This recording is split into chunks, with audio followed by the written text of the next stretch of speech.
Everything went black and I thought this could be the end. My body hit the roof of the car and everything around me was a blur. The coyotes were closing in on me and there was nothing I could do.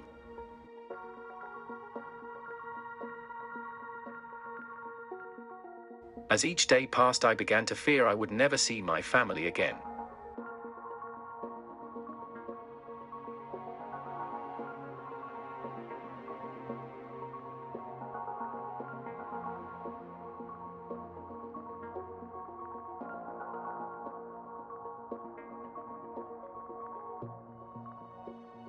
We had about 3 hours left when we stopped at a rest stop briefly before getting back on the highway.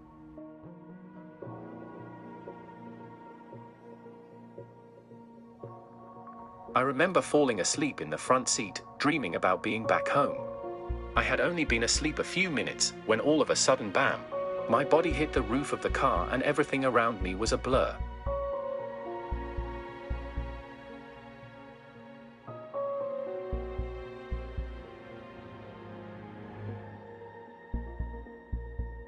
Everything went black and I thought this could be the end. Then all of a sudden it was light out and I took off running. I didn't know what had happened, but my instincts instantly took over and I knew I had to get out of there as fast as I could. I ran straight across the highway at full speed, narrowly missing the cars on the road.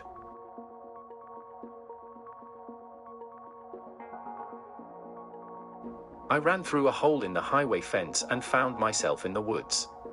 I was in a large thicket of swamp and brambles when I realized I had my harness and leash still dragging behind me. I didn't know what had happened, but I knew I had to keep myself safe.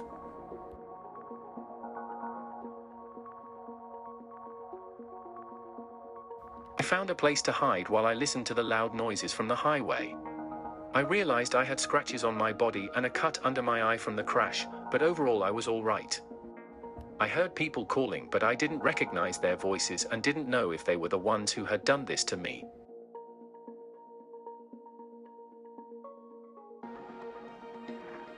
I kept hidden and eventually fell asleep.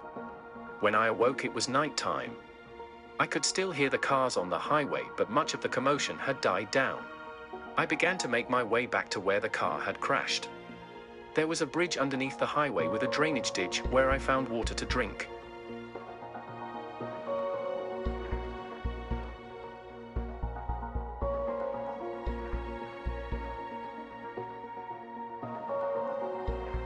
I returned to the crash site hoping to find my family. Many of our items were there, but the car was gone and I was alone.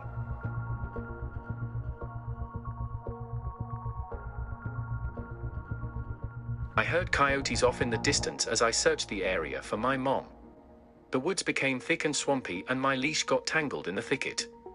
I pulled and pulled as their howls grew louder.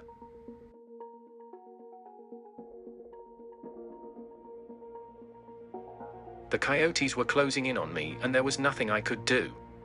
I gave one final tug and I was able to slip my body out and free myself.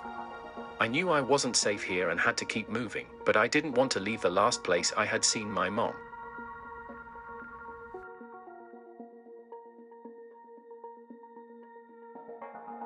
The rest of the week feels like a blur. The weather was hot and humid with the temperature reaching 100 degrees. I began traveling from dusk until dawn and sleeping during the hot afternoons. I made my way through the woods and swamps along the sides of the highway searching for a quiet and safe place. I found water to drink along the way, but feared of the alligators that may be lurking nearby.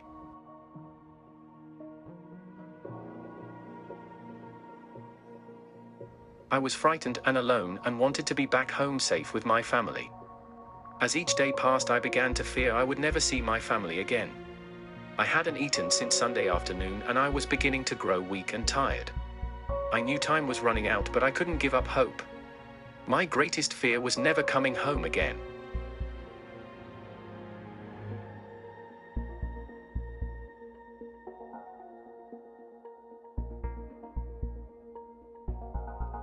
As the sun was coming up, I continued my search for my family. I had found a road a few miles behind the highway from where the car had crashed. It was much quieter in this area and I had found shelter here for a few days. As I began walking along the quiet street, I heard a voice. About a quarter mile down the road, I saw a person standing there.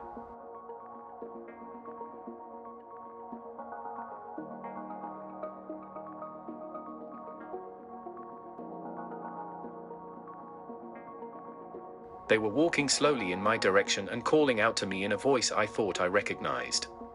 I walked towards them cautiously, as they continued to call out to me. When we were a few yards from each other, the person lay down in the grass, looking away from me. I was fearful it may be someone trying to hurt me again, and I approached very carefully. I walked around them to where I felt safe enough to sniff their shoulder. And then that was when I knew. It was Mom.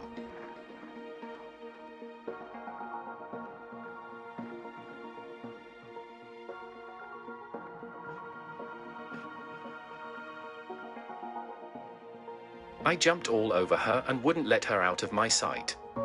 She had food in her pocket and I swallowed it whole. It was the first real meal I had eaten in days. She took me to the vet where I was given some antibiotics to treat a rash I had received from being lost in the woods.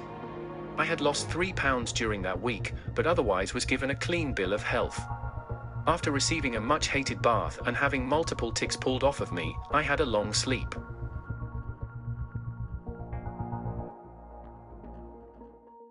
Everything is basically back to normal again. We're back to spending every single day together. Before the accident had happened, we had never spent a single day apart.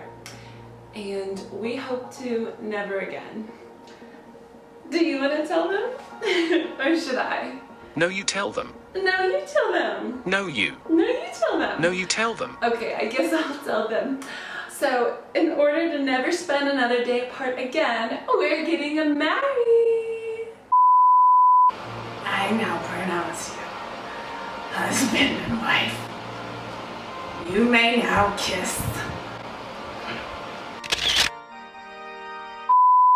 Abso. Stop it. Shout out LiteralCream.